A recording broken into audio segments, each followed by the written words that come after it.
नाज़रीन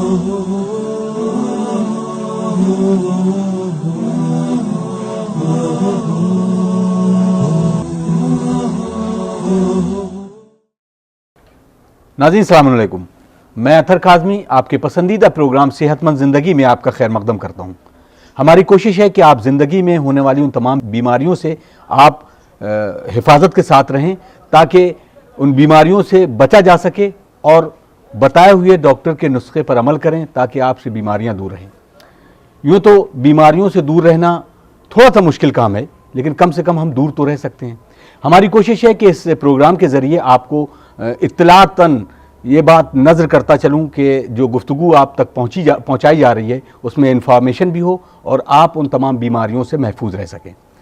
हम मुख्तलिफ अमराज के स्पेशलाइजेशन में के साथ साथ स्पेशलिस्ट डॉक्टर से आपको रूबरू करा रहे हैं। आज हम बात करेंगे न्यूरोलॉजी के बारे में। ये लफ्ज़ सुनने में बहुत आम फहम लगता है, लेकिन न्यूरोलॉजी है क्या, उसमें कौन कौन सी बीमारियां आती हैं, कैसे उसका इलाज किया जाता है और उसमें कौन कौन सी ऐसी चीज़ें हैं जिससे दूर रहकर हम इस अमराज को अपनी ज़िंदगी से दूर कर सकते हैं। आज हम बात करेंगे न सिर्फ हमारे स्टेट के बल्कि पूरे मुल्क में एक मशहूर न्यूरोलॉजिस्ट डॉक्टर असद अब्बास साहब। आपने एमडी मेडिसिन और डीएम न्यूरोलॉजी में किया हुआ है। इस वक्त हिंदुस्तान में आपके न्यूरोलॉजी के अगर हवाले से बात की जाए तो एक ऐसा नाम जिसको सब बहुत इज्जत से लेते हैं। आइए उनका इस्तकबाल करते हैं और इस प्रोग्राम का आगाज़ करते हैं। अस्सलाम वालेकुम डॉक्टर। वालेकुम अस्सलाम। पहला सवाल कि न्यूरोलॉजी एक लफ्ज़ है, आम फहम ज़बान में बोला जाता है, समझा जाता है, मेडिकल टर्म है, तो हम न्यूरोलॉजी को क्या समझें, कैसे समझें कि कौन सा मर्ज इस जाविये में आता है? न्यूरोलॉजी एक बहुत वाइड सब्जेक्ट है जी, लेकिन इसमें एक आम आदमी के समझने की चीज़ ये है कि जो भी हमारी एक तो दिमाग या ब्रेन से रिलेटेड बीमारियां हैं, दूसरा स्पाइनल कॉर्ड जो हमारी रीढ़ की हड्डी और उसके अंदर से जो नसें या नर्व्स निकलती हैं उनसे रिलेटेड बीमारियां, और मसल्स की डिजीज़ यानी जो मांसपेशी की बीमारियां जिनको हम लोग कॉमन लैंग्वेज में कहते हैं या मस्कुलर डिसऑर्डर्स कहते हैं, ये सारे वो सब्जेक्ट हैं इन ब्रॉड टर्म्स जो न्यूरोलॉजी के अंडर आते हैं। अगर हम लोग कॉमन बीमारी की बात करें तो जैसे सबसे कॉमन बीमारी जो एक न्यूरोलॉजिस्ट अपनी क्लिनिक में या अपने प्रोफेशन में देखता है वो सर दर्द की बीमारी है जी। उसके अलावा दूसरी बहुत कॉमन बीमारी जिसको आम लैंग्वेज में मिर्गी कहते हैं या हम लोग अपनी टेक्निकल टर्म्स में एपिलेप्सी कहते हैं। इसके अलावा ब्रेन स्ट्रोक्स होते हैं, यानी जहाँ पे पैरालिसिस का अटैक पड़ जाता है या फालिज का या लकवे का अटैक पड़ जाता है, ये सब्जेक्ट न्यूरोलॉजी के अंडर में आता है। छोटे बच्चे होते हैं जिनको पैदा होने के वक्त अगर प्रॉपर ऑक्सीजन उनके ब्रेन को ना मिले तो उनका ग्लोबल डेवलपमेंटल डिले हो जाता है, यानी फिर वो एक डेवलप नहीं हो पाते, उनकी मसल्स नहीं डेवलप हो पाती, उनकी लैंग्वेज नहीं डेवलप हो पाती। ये हमारे सब्जेक्ट में आती है या न्यूरोलॉजी के सब्जेक्ट में आती है। इसके अलावा मसल्स की डिजीज़ जैसा मैंने कहा, यानी किसी एक स्टेज पे आकर के अगर किसी इंसान को उठने बैठने में प्रॉब्लम आने लगी, सीढ़ियाँ चढ़ने में प्रॉब्लम आने लगी, ये कई सालों में डेवलप होती है, कभी कभी अचानक से 1-2 दिन में आ जाती है, जिसको हम लोग मायोपैथी या मसल से रिलेटेड बीमारियाँ कहते हैं। ये भी हमारे सब्जेक्ट में आती है। एक और बहुत कॉमन बीमारी डायबिटीज़, बहुत कॉमन बीमारी है, लेकिन डायबिटीज़ के जो कॉम्प्लिकेशन होते हैं ये आज सुपर स्पेशलाइजेशन का सब्जेक्ट है। यानी अगर डायबिटीज़ के मरीज़ को किडनी की परेशानी हो जाए वो एक नेफ्रोलॉजिस्ट को कंसल्ट करेगा। तो डायबिटीज़ में बहुत कॉमन है, हाथ पैरों में तलवों में जलन होने लगती है, चलने में परेशानी होने लगती है, उठने बैठने में परेशानी होने लगती है, ये न्यूरोपैथी कहलाती है। तो मैंने वर्ड न्यूरोपैथी यूज़ किया और उसकी एक बहुत कॉमन वजह डायबिटीज़ है, इसलिए डायबिटीज़ का एग्जाम्पल दिया। अदरवाइज़ इस तरह की प्रॉब्लम यानी हाथ पैर में झुंझुनी होना, हाथ पैर सुन्न हो जाना, उठने बैठने में प्रॉब्लम होना, ये न्यूरोपैथी में आती है और ये भी हमारे या न्यूरोलॉजी के सब्जेक्ट में आती है। आपने बड़े तफसील से बताया डॉक्टर साहब, लेकिन अब हम डिस्कस करें एक जैसे एपिलेप्सी यानी मिर्गी की बीमारी होती है, तो ये कैसे पता लगे कि ये मिर्गी है, या वरना आजकल की मिथ इसमें बहुत सारी चीज़ें हैं कि बेहोश होने लगा तो आदमी दूसरी तरफ, तो मिर्गी की बीमारी के सिम्टम्स कैसे पता चलें एक आम आदमी को कि अब मिर्गी है, अब इसे डॉक्टर को दिखाना चाहिए? देखिए, मिर्गी जैसे मैंने कहा ना, न्यूरोलॉजी बहुत वास्ट सब्जेक्ट है, उसी तरह से मिर्गी भी एक तो आम फहम आदमी के लिए तो मिर्गी को हम इस तरह डिस्क्राइब करते हैं, यानी जिसको हम लोग जनरलाइज सीजर कहते हैं, यानी जिसमें अचानक से मरीज को खड़े खड़े हाथ पैर कांपने लगते हैं, मुंह से झाग आने लगता है, जबान दांत के नीचे दब जाती है, ब्लीडिंग हो जाती है मुंह से और अनकॉन्शियस हो जाता है। 3 से 5 मिनट में मरीज ठीक होने लगता है या गफलत की स्टेज में आ जाता है। जी। ये तो कॉमन मिर्गी है जिसको आप देखते ही एक नॉर्मल आदमी जो फैमिली मेंबर है वो भी आइडेंटिफाई कर सकता है, और आइडेंटिफाई करके उसको चाहिए कि वो न्यूरोलॉजिस्ट को या स्पेशलिस्ट डॉक्टर को दिखाए। इसके अलावा क्या है, मिर्गी दिमाग के किस हिस्से में डिस्चार्ज हो रहे हैं, इलेक्ट्रिकल डिस्चार्ज, इस पर डिपेंड करती है। जैसे मैंने कहा ये कॉमन है, इसको आइडेंटिफाई करना आसान है। ये दिमाग के मोटर एरिया है, यानी जहाँ से इंसान के हाथ और पैर काम करते हैं वहाँ पे इलेक्ट्रिकल डिस्चार्ज इसकी वजह से हो रहा है। कभी कभी मिर्गी बहुत माइन्यूट होती है, यानी थोड़ी देर के लिए पेशेंट को आप आवाज़ दें या एक किसी इंसान को आवाज़ दें और वो जवाब ना दे, यानी एब्सेंस, तो ये अब एब्सेंस सीजर होता है। इसको आइडेंटिफाई करना मुश्किल होता है। कई बार माँ बाप कहते हैं बच्चा इनअटेंटिव है, चीज़ें हाथ से गिरा देता है, तो अब ये भी एक टाइप ऑफ एपिलेप्सी है, ये समझने की जरूरत है। ये स्कूल में टीचर्स को और पेरेंट्स को एजुकेट करने की जरूरत है। बच्चों में खास तौर से ये प्रॉब्लम अगर है तो कैसे इसको मतलब मैं उसी पॉइंट पे आ रहा हूँ कि ये वाला तो एक कॉमन एपिलेप्सी है कि जिसमें हाथ पैर कांपने लगे, झाग आ गया, तो ये माँ बाप भी पहचान लेते हैं, फैमिली मेंबर्स पहचान लेते हैं, या स्कूल्स में आइडेंटिफाई हो जाता है और स्पेशलिस्ट तक पहुँच जाता है। अब मैं जिनकी बात कर रहा हूँ ये वो एपिलेप्सीज हैं जिनको आइडेंटिफाई करना मुश्किल होता है, जैसे एब्सेंस एपिलेप्सी, यानी इसमें सिर्फ कंप्लेन, जब आप पेरेंट्स टीचर मीटिंग में जाते हैं पेरेंट्स, तो उनको सिर्फ इतनी कंप्लेन मिलती है कि आपका बच्चा अटेंटिव नहीं है, क्लास में अटेंशन नहीं पे करता, हम पूछते हैं वो रिस्पॉन्ड नहीं करता, जवाब नहीं देता, या लिखते लिखते पेन छोड़ देता है, पेंसिल गिरा देता है, कॉपी गिरा देता है। तो ये बड़ी कॉमन एपिलेप्सी है बच्चों में, 30% तक चिल्ड्रन में होती है, और ये एब्सेंस एपिलेप्सी कहलाती है। और यहाँ स्पेशलिस्ट केयर की ज़रूरत है, क्योंकि यही चीज़ आगे चल के फिर मैंने जो मेन बड़े वाले दौरों का जिक्र किया उसमें बदल जाती है। तो अगर हम अर्ली स्टेज पे पेरेंट्स इस बात को आइडेंटिफाई कर लें या टीचर्स आइडेंटिफाई कर लें और स्पेशलिस्ट केयर ले लें तो उसके फ़ायदे हैं।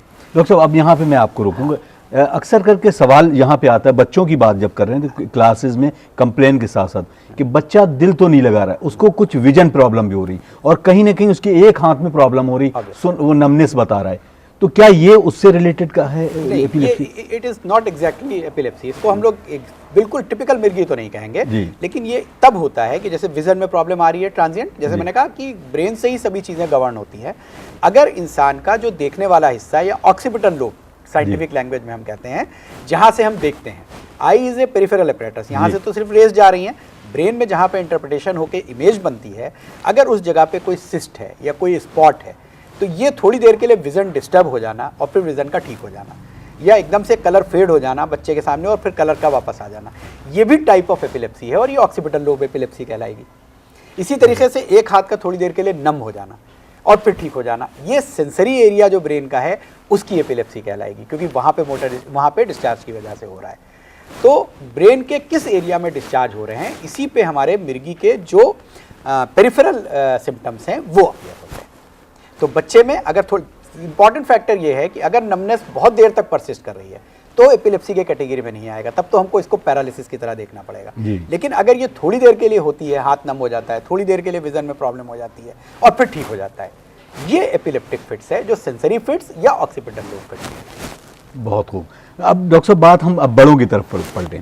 अक्सर देखने में आया कि पेशेंट की तरफ से कंप्लेन होती है, ख़ासतौर से अडल्ट में, कि उनको बहुत ज़्यादा एसिडिटी है, लेकिन धीरे धीरे वो एसिडिटी की प्रॉब्लम बढ़ते बढ़ते आ जाती है कि वो एंजाइटी की तरफ बढ़ने लगते हैं, और प्रॉब्लम बढ़ते बढ़ते वो बेहोश हो जाना। अब मिर्गी या कहेंगे या आप बताएंगे किस तरीके से वो एक प्रॉब्लम ये बढ़ते बढ़ते, फिर वो उसको एक मेडिसिन के डॉक्टर को दिखाया, थोड़ी दिन देखा, उसने कहा कि नहीं अब ये प्रॉब्लम जो है या साइकेट्रिस्ट को दिखाइए, ये न्यूरो फिजिशियन को दिखाइए।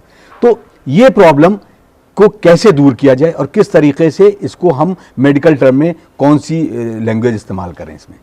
जो आपने कहा ये हाइपर एसिडिटी, तो कोई साइंटिफिक कोरिलेशन एसिडिटी में और एपिलेप्सी में नहीं है। जी बेसिकली क्या है, जो हमारा एसिडिटी होती है, हाइपर एसिडिटी होती है, एसिड का जो सिक्रीशन स्टमक में होता है, ये डिपेंड करता है हमारे सिंपैथेटिक स्टिमुलेशन पे।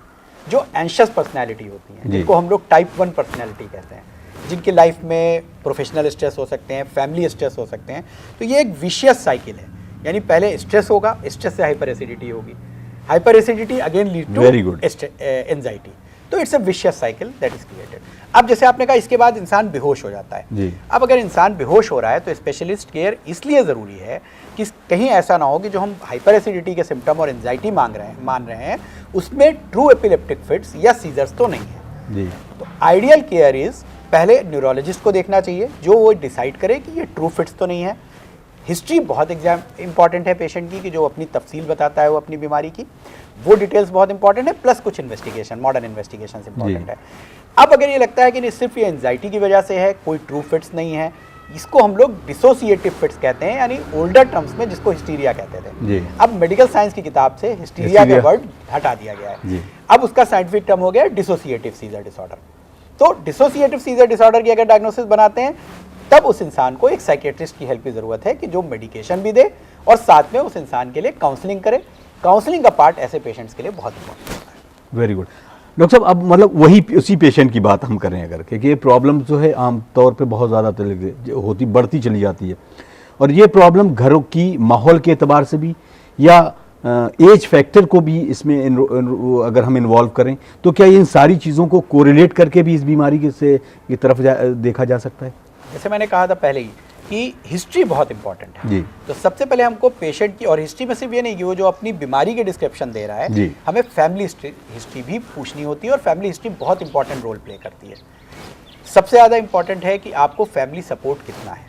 अगर कोई इंसान दिन भर बाहर की लाइफ में, अपनी दुनियावी ज़िंदगी में स्ट्रेसफुल लाइफ जी रहा है, लेकिन घर के आने के बाद उसके घर का एटमॉस्फेयर बहुत अच्छा है, उसके फैमिली मेम्बर्स कोऑपरेटिव हैं, फॉर से हम ये कह सकते हैं कि अगर एक कोई मेल है, एडल्ट है, और वो किसी जॉब में है, जॉब में बहुत ज़्यादा स्ट्रेस है, लेकिन जब वो घर आता है तो उसकी वाइफ है, उसके बच्चे हैं, ये स्ट्रेस बस्टर का काम करते हैं।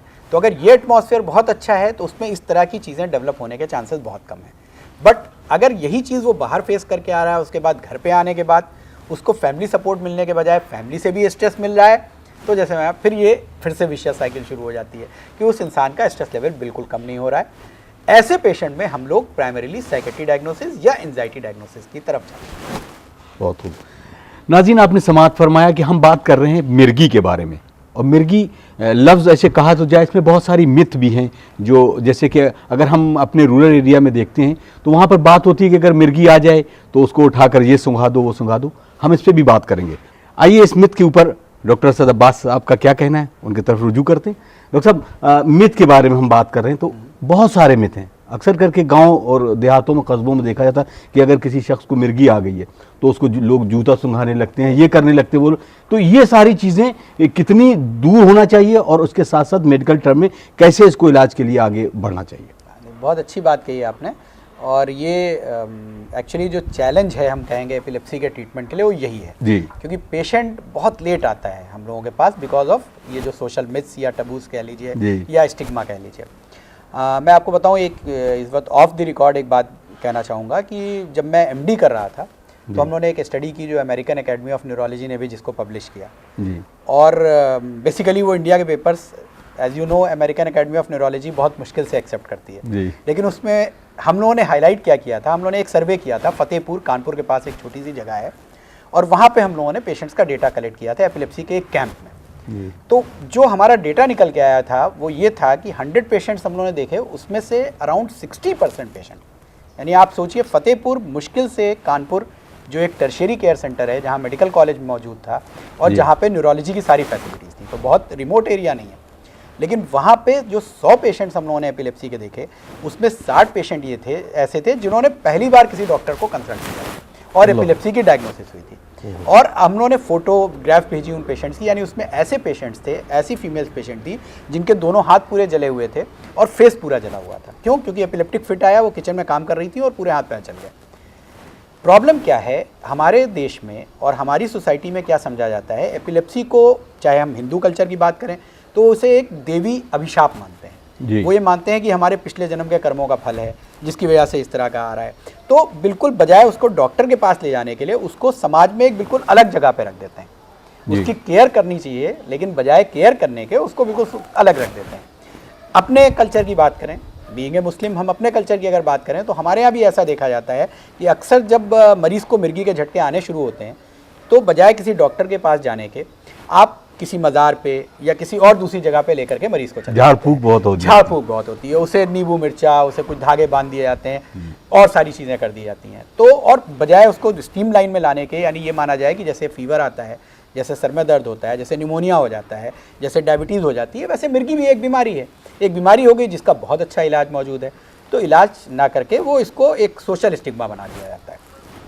आपको बताऊं एक बहुत मज़ेदार बात जो मैंने जी। अपनी क्लिनिकल प्रैक्टिस में देखा एक बार, ये अक्रॉस द कल्चर है, ये आप पाएंगे पूरे यूपी का ये एक फिनोमेना है हमारी स्टेट में, कि जैसे ही बच्चे को पहला एपिलेप्टिक फिट आता है उसका कान छेद दिया जाता है, इर्रेस्पेक्टिव ऑफ कि मेल है कि फीमेल है। बच्चियों के तो कान छेदे जाते हैं, लेकिन अगर लड़का भी है तो कान छेद के, वो चाहे वो हिंदू है मुसलमान, सब जगह मिलेगा आपको ये, तो कान छेद देते हैं। तो अक्सर हम लोग जब मरीज़ से बात करते हैं, हिस्ट्री लेते हैं, तो शुरू में होता था कि हम लोग बहुत स्ट्रिक्टली डांटते थे पेशेंट को कि नहीं ये बीमारी है, इसका इलाज करो, लेकिन कई बार पेशेंट नहीं सुनता है, तो हम लोग भी अपने मेथड्स चेंज करते हैं। अब हम लोग क्या कहते हैं, भाई वो भी करते रहो, इलाज पूरा करना, उसके लिए मना नहीं करते हैं। तो ऐसे ही मैंने एक गांव वाले से उसको देखते देखते जब उसको पूरा प्रिस्क्रिप्शन लिखा और अब पूरी बीमारी एक्सप्लेन की, साथ में मैंने कहा अच्छा भाई कान वान छिदवाना हो तो छिदवा लेना, वो चला गया। दूसरे दिन वो करीब अराउंड 100 किलोमीटर से मेरे पास आया था मेरे क्लिनिक से। दूसरे दिन सुबह मैं क्लिनिक पहुंचा तो वो मौजूद था और मुझसे कह रहा है वो सर आपने कहा था कान छिदवाना है, तो दाहिना कान छिदवाना है कि बायां छिदवाना है? तो अभी मतलब वो इतना डीप रूटेड है कि इतनी देर एक्सप्लेन करने के बाद कि नहीं ये बीमारी है, इसका इलाज है, वो इलाज तो समझ रहा है कि दवा देनी है, लेकिन साथ में समझ रहा है वो भी एक पार्ट समझ रहा है, पार्ट ऑफ द ट्रीटमेंट समझ रहा है।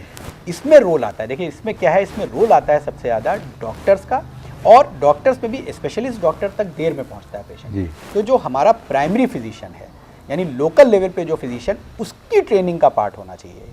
ये गवर्नमेंट इनिशिएटिव होना चाहिए, ये सरकार का इनिशिएटिव होना चाहिए, प्लस कम्युनिटी के जो लोग हैं, जो मतलब कम्युनिटी में जिनका से है, यानी कम्युनिटी लीडर्स हैं, लोकल लीडर्स हैं, उनको इस तरह के छोटे छोटे कैंप्स करा करके जो लोकल डॉक्टर्स हैं उनको एजुकेट किया जाए कि वो मिर्गी के मरीज़ को पहचान सकें अगर उन तक आए, या फैमिली मेम्बर्स को बताया जाए और ये बताया जाए कि इनका इलाज हो सकता है, एक स्पेशलिस्ट तक जाने की ज़रूरत है, ये कोई अभिशाप नहीं है, ये कोई हाज़िरी नहीं आ रही है, ये कोई इस तरह का कोई जिन्नात नहीं आ रहे हैं, ये बातें समझाने की ज़रूरत है और इसका इलाज करने की ज़रूरत है। तो एजुकेशन पार्ट एपिलेप्सी में ग्रास रूट लेवल पर बहुत इंपॉर्टेंट है। डॉक्टर साहब अभी आपने बीच में ये बताया कि जैसे बुखार आ जाना या निमोनिया हो जाना, इस तरह पेशेंट में कभी कंप्लेन ये भी होती है कि जैसे बच्चा है और 13 या 15 ईयर्स ओल्ड और उसको बुखार आया, बुखार के बाद फिट्स पड़ने लगे, तो क्या ये कोरिलेट करता है उसके हेरिडिटरी उससे, या बुखार के बाद भी कभी कभी इस तरह के प्रॉब्लम्स आ सकते हैं? हाँ, ये आपने बहुत अच्छा सवाल पूछा है।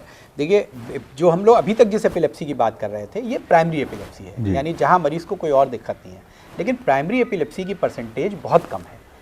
ये जो केस हम जिसकी बात कर रहे हैं, यानी मरीज़ को बुखार आया, सर में दर्द हुआ, यानी मेनिंजाइटिस या मेनिंजोएंसेफेलाइटिस, दिमागी बुखार जिसको हम कहते हैं, तो दिमागी बुखार में दौरे आ जाना एक बहुत ही कॉमन प्रॉब्लम है। और एक इंटरनेशनल डेफिनेशन के हिसाब से अगर सिर्फ एक बार दौरा आया है मरीज़ को और मेनिंजाइटिस की वजह से आया है, तो किसी लंबे एंटी एपिलेप्टिक की ज़रूरत नहीं है और लंबे इलाज की ज़रूरत नहीं है। लेकिन एक से ज़्यादा अगर दौरे आ गए, यही मिर्गी की परिभाषा है, सीजर और एपिलेप्सी में ये डिफरेंस है। यानी अगर एक से ज़्यादा किसी भी मरीज़ को दौरे आ रहे हैं तो अब वो एपिलेप्सी की कैटेगरी में आता है। यहाँ एपिलेप्सी की वजह मेनिंजोएंसेफेलाइटिस होगी, लेकिन उसका इलाज हमको उसी मिर्गी के मरीज़ की तरह करना पड़ेगा जैसे प्राइमरी मरीज़ करना है। नहीं, अब दिमागी बुखार की बात है, मेनिंजाइटिस की बात आपने की, और ये दोनों को आपने अलग किया। हम इन दोनों में फ़र्क कैसे समझे? यानी जो फिट्स आता है, जो दौरा होता है, उसके जो जिस तरीके से एक शो होता है, क्लिनिकली एग्जामिन नहीं कहेंगे, फिजिकली एग्जामिन जो है जो आम आदमी कर सकता है, उसमें किस तरीके के प्रॉब्लम्स होती हैं जिससे पहचान की जाए? दोनों सेम है। इस तरह मिर्गी में बस ये होगा कि सिर्फ दौरे आएंगे, यानी जो अभी हम लोगों ने जिनके बारे में डिस्कस किया था कि हाथ पैर हिलने लगेंगे, ज़बान कट जाएगी, मुंह से झाग आ जाएगा, यूरिन निकल जाएगा, या माइनर फिट्स आएंगे जैसे एब्सेंस अटैक है, या जैसे सेंसरी सीजर्स हैं या ऑक्सीपिटल सीजर हैं। तो सेम चीज़ यहाँ पे भी होगी, लेकिन यहाँ साथ में मरीज़ को बुखार मिलेगा। और जो प्राइमरी एपिलेप्सी वाले पेशेंट हैं वहाँ साथ में कोई और दिक्कत नहीं होगी, या मरीज़ को बुखार मिलेगा, एक्यूट ऑनसेट होगा, यानी 2, 4, 5, 10 दिन की हिस्ट्री होगी कि बुखार आ रहा है, कॉन्शियसनेस बिगड़ रही है, होश बिगड़ रहा है मरीज़ का, हाथ पैर में किसी तरफ पैरालिसिस हो रही है और साथ में दौरे आ रहे हैं। तो जहाँ दौरों के साथ और भी लक्षण मिल रहे हैं, ये सेकेंडरी फिट्स या दिमागी बुखार की वजह से होने वाला फिट है। और जहाँ पे कोई और लक्षण नहीं है, मरीज़ को सिर्फ दौरे आते हैं, उसके बाद वो बिल्कुल नॉर्मल आ जाता है, बिल्कुल नॉर्मल हो जाता है, नॉर्मल रूटीन आ जाता है, ये प्राइमरी एपिलेप्सी या प्राइमरी मिर्गी कहलाती है। बहुत खूब डॉक्टर साहब, अक्सर करके आप तो आजकल व्हाट्सएप का ज़माना और सोशल मीडिया का है, मैंने अभी कुछ दिन पहले एक व्हाट्सएप मैसेज पढ़ा कि जिसमें एक डॉक्टर ने रिकमेंड किया कि जैसे रात में लोग उठते हैं अपने हाजत के लिए, टॉयलेट जाने के लिए, तो उनके लिए ये है कि वो उठ के बैठें, कुछ देर रिलैक्स करें, रिलैक्स करने के बाद जाके फिर वो टॉयलेट जाएं। तो ये कितना सही है और उसमें आप क्या सजेस्ट करेंगे तमाम हमारे नाजरीन के लिए? ये बहुत मतलब बहुत इंपॉर्टेंट चीज़ है ये जिसका आपने जिक्र किया। अब जैसे हम लोग कहते हैं ना, हम लोग तो सिर्फ प्योर एपिलेप्सी की बात कर रहे हैं, मिर्गी की बात कर रहे हैं इस वक्त यहाँ पे, लेकिन मिर्गी के मरीज़ में एक चैलेंज हमारे सामने ये भी होता है कि हम उसको डिफ्रेंशिएट करें मिर्गी से मिलती जुलती बीमारी जी। आप जिस चीज़ की बात कर रहे हैं, जिस सिम्टम की बात कर रहे हैं, यानी रात में मरीज़ उठता है और एकदम से अगर उठ के उसे तेज़ी से हाजत लगी हुई है, यूरिन के लिए जाना है, तो वो बेहोश हो जाता है। ये डिफरेंशियल डायग्नोसिस है सीजर की, यानी यहाँ पे या तो फिट्स की वजह से ऐसा हो रहा है, ज़्यादा कॉमन क्या है, इसको हम लोग अपनी साइंटिफिक भाषा में सिनकोप कहते हैं जी।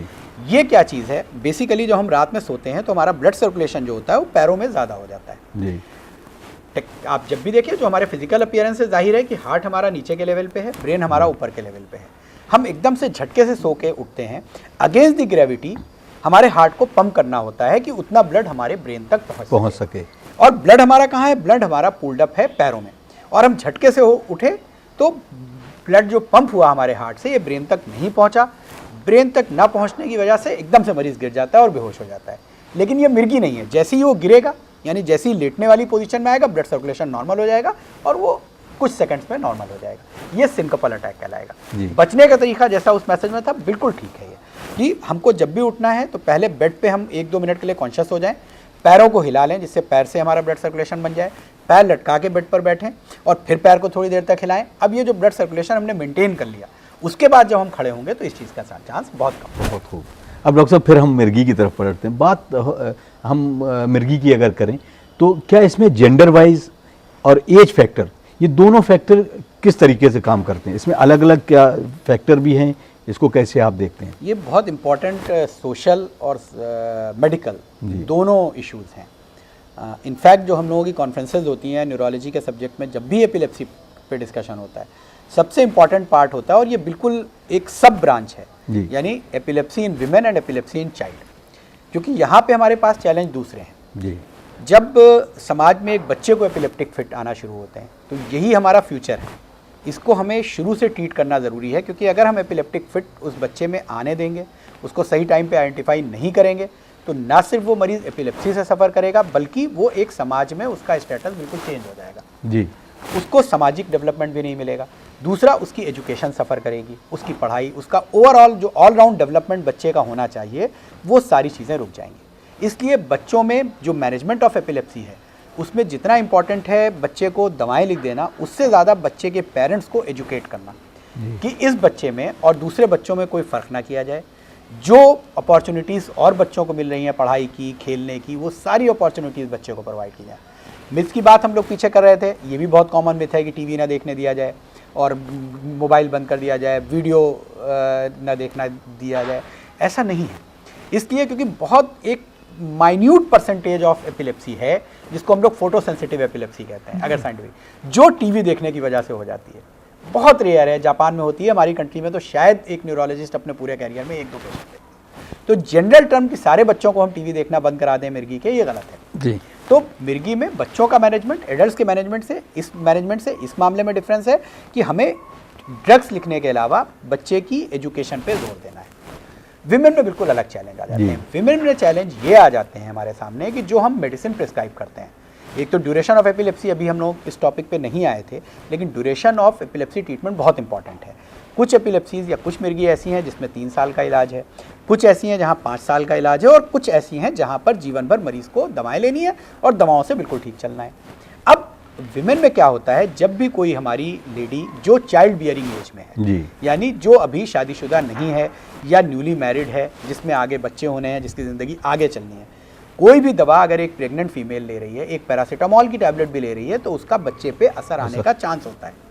तो टेराटोजेनिक पोटेंशियल जिसको हम लोग कहते हैं, ये मिर्गी की दवाओं के साथ बहुत इंपॉर्टेंट पार्ट है।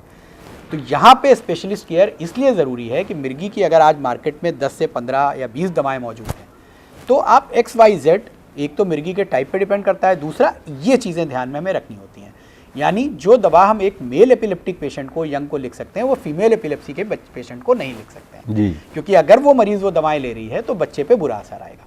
तो हमें लीस्ट टॉक्सिक, और ये साइंटिफिक डेटा होते हैं। नहीं डॉक्टर साहब, अब यहाँ पे मैं आपको रोक कि वो फीमेल पेशेंट के जिसकी अभी न्यूली मैरिड है, वो शादी हुई है, तो वो कंसीव करने के लिए क्या किस किस तरीके के वो प्रिकॉशन करे या कौन कौन सी सलाह आप उनको देते हैं? प्रेग्नेंट फीमेल के जैसे मैं उसी बात को कह रहा था जी। कोई इशू नहीं है, मतलब कोई जो एक नॉर्मल डेटा होता है एक नॉर्मल प्रेगनेंसी की तरह, एक अगर विमेन है जो एंटी एपिलेप्टिक ड्रग ले रही है लेकिन वो एंटी एपिलेप्टिक ड्रग ले रही है जिसका बच्चे पे कोई असर नहीं है जी। तो हमें मैं यही बात कह रहा था, ये सोशल स्टिग्मा है कि अगर मिर्गी हमारे यहाँ किसी फीमेल को हो जाए तो उसकी मैरिज ही नहीं होगी। मैरिज के बाद ये अप्रीहेंशन बन जाता है कि कहीं बच्चे में ना हो जाए ये चीज़, या बच्चे पे कोई बुरा असर ना है। वैज्ञानिक तौर पे ऐसे प्रमाण बहुत कम हैं। अनुवांशिक एपिलेप्सी बहुत कम होती है कि अगर माँ को है तो बच्चे को भी हो जाएगी। तो जैसे एक नॉर्मल फीमेल मैरिज के बाद कंसीव करती है, वैसे ही ये एपिलेप्सी की मरीज़ भी नॉर्मली कंसीव कर सकती है। बस इम्पॉर्टेंट उसके लिए ये है कि वो स्पेशलिस्ट कंसल्ट में रहे, वो दवाएं लें जिसका होने वाले बच्चे पर कोई बुरा असर ना पड़े। या कुछ हम लोग जिनको जैसे फोलिक एसिड नॉर्मल विटामिन होती है, ये हम लोग जैसे ही प्रेगनेंसी होती है फीमेल में एपिलेप्सी के पेशेंट में, तो हमारे स्टडीज़ या हमारे डेटा ये कहते हैं कि उसको ये चीज़ शुरू कर दी जाए तो मिर्गी की दवाओं का प्रभाव उस होने वाले बच्चे पर नहीं पड़ेगा। तो ये इंपॉर्टेंट पार्ट है। दूसरा, अगर मिर्गी के मरीज़ को प्रेगनेंसी होती है तो ऐसे समय में अगर उसको फिट्स आ जाएंगे तो ये बच्चे पे और बुरा असर पड़ेंगे। तो ये भी एक मिथ है कि जैसे ही प्रेगनेंसी होती है अक्सर ऐसा देखा जाता है कि घरों में मिर्गी की दवाएं बंद कर देते हैं, और ये बिल्कुल ही निगेटिव इम्पैक्ट है। बंद नहीं करनी है, स्पेशलिस्ट केयर में रहना है, क्योंकि अगर दवा बंद कर देंगे और जो प्रेग्नेंट फीमेल है उसको फिट्स आ जाएंगे तो आपका वहीं पे एबॉर्शन भी हो सकता है, मिसकैरेज भी हो सकता है। तो हमें एजुकेट करना है कि नहीं, मेडिसिन आपको कंटिन्यू करनी है, रिपीटेड अल्ट्रासाउंड कराने हैं कि बच्चे में कोई डिफेक्ट ना आ रहा हो, और स्पेशलिस्ट की रिकमेंड की हुई दवाओं पर ही रहना है। इसके अलावा और कोई एक्स्ट्रा प्रिकॉशंस एपिलेप्सी के पेशेंट के लिए as compare to a normal pregnancy required नहीं है। Very good. डॉक्टर साहब, अब बात ट्रीटमेंट की जाए कि ट्रीटमेंट अक्सर क्या बहुत सारी ऐसी बीमारियां जिनकी बहुत लंबे लंबे अरसे तक ट्रीटमेंट चलते हैं और बीच में लोग छोड़ देते हैं, तो ख़ास तौर से उन पेशेंट के लिए ये ट्रीटमेंट कब छोड़ा जाए, कैसे छोड़ा जाए और किस तरीके से इसको कंटिन्यू किया जाए, इस पर ज़रूर बताइएगा। मैं यहाँ पे यही बात कहूँगा। देखिए, ये तो एक लाइन की समरी है कि जब भी आप एक्सपर्ट के पास किसी भी कंसल्टेशन के लिए जाएं तो you have to follow the rules of the specialist. तो जैसे दवा कब बंद की जाए, ये डिसीजन डॉक्टर का डिसीजन है। ये आपके मिर्गी के प्रकार पे निर्भर करता है, आपकी एज पे निर्भर करता है, आपके सोशल स्टेटस पे निर्भर करता है। जैसे शुरू में जैसे मैं एग्जांपल दे दूं, नहीं डॉक्टर साहब, होता है कि बीच में आराम मिल गया, किसी भी आम पेशेंट को ये होता है कि अब आराम मुझे मिल गया, हमने 3 महीने या 4 महीने साल भर मैंने मेडिसिन ले ली, अब ब्रेक करना चाहिए डॉक्टर साहब से बगैर पूछे, और वो दवा बंद कर दी। तो ये एपिलेप्सी में, मिर्गी में खास तौर से ये कितना नुकसानदेह है? ये बहुत ज़्यादा नुकसानदेह है, क्योंकि देखिए मिर्गी रोज़ होने वाली चीज़ नहीं है। जी। बेसिकली जो इंडिजिनस थेरेपीज हैं वो लोग इसका ही फ़ायदा उठाते हैं, क्योंकि मिर्गी में कोई ज़रूरी नहीं है कि मरीज़ को रोज़ फिट आए। जी। कभी 6 महीने बाद भी आ सकते हैं, कभी आना शुरू हो जाए तो एकदम से एक दिन में 4-5 भी आ सकते हैं, कभी 10 दिन के गैप पे आ सकते हैं। तो जो वो मेडिसिन ले रहा है, अगर उसने 4 महीने 5 महीने ली और उसे फिट्स नहीं आए या सीजर आया, तो ऐसा नहीं कि उसकी बीमारी ख़त्म हो गई। जी। ये तो वो दवाएं चल रही हैं जिसकी वजह से उसके फिट्स रुके हुए हैं। हो सकता है वो दवा छोड़े, महीने भर 2 महीने तक उसको दौरे ना आए, लेकिन उसके बाद फिर से उसकी बीमारी वहीं से शुरू हो जाएगी। इसीलिए जो ड्यूरेशन ऑफ ट्रीटमेंट है, जितनी रिकमेंडेशन है, वो डॉक्टर के हिसाब से करना ज़रूरी है। क्योंकि अगर मान लीजिए 3 साल का कोर्स किसी एक एपिलेप्सी के लिए हमने निर्धारित किया और मरीज़ ने 6 महीने लेकर के दवा छोड़ दी, 6 महीने उसको दौरे नहीं आए, अगले 3 महीने फिर नहीं आए, लेकिन उसके बाद अगर फिट्स आ गए, तो ये 9 मंथ्स का ट्रीटमेंट या 6 मंथ का ट्रीटमेंट उसका वेस्ट हो गया, और फिर नए सिरे से हमें पूरी वो 3 ईयर्स की साइकिल पूरी करनी होगी। तो किसी ट्रीटमेंट को कंप्लीट करने के लिए इसमें ड्रग्स की इंपॉर्टेंस ही यही है कि बिल्कुल जैसे हम खाना खाते हैं, यहाँ पे मैं मरीजों को यही कहता हूँ कि जैसे हम सुबह शाम खाना खाते हैं, जैसे हम सांस लेते हैं, जिसके लिए हमें सोचना नहीं पड़ता, अगर आपको एपिलेप्सी है और आप फिट रहना चाहते हैं तो आपको मेडिसिन बिल्कुल उसी तरीके से लेनी होगी। बहुत बहुत डॉक्टर साहब, आखिर में हम इस पूरी गुफ्तगू का लबुलबाब ये चाहते हैं कि इस पर एक मैसेज कि उन तमाम पेशेंट्स को जिनको ये बीमारी है और या खुदा न खास्ता किसी को हो रही है इस तरीके की प्रॉब्लम, तो वो क्या करें और क्या ना करें, ये एक मैसेज की शक्ल में हमारे नाज़रीन। मैं सबसे पहले ऐसे पेशेंट्स के लिए ये कहूँगा कि पहली बात तो वो अपने दिमाग से ये चीज़ निकाल दें कि वो मरीज़ हैं, क्योंकि अगर वो दवा खा रहे हैं तो 90% तक चांस ये होते हैं कि उनको दोबारा कोई फिट्स नहीं आना है। किसी तरह की सोशल एक्टिविटी हम एपिलेप्सी के मरीज़ में नहीं रोकते हैं, सिर्फ 2 या 3 एक्टिविटीज़ हैं और शायद उनके हमारे सामने दूसरे बदल मौजूद हैं, तो उनको रोकने में भी कोई प्रॉब्लम पेशेंट को नहीं होनी चाहिए। जैसे स्विमिंग नहीं कर सकता हमारा एपिलेप्सी का मरीज़, दूसरा वाटर पार्क है वहाँ नहीं जा सकता, राइड्स हैं कुछ जिन पर नहीं बैठ सकता, ड्राइव नहीं कर सकता।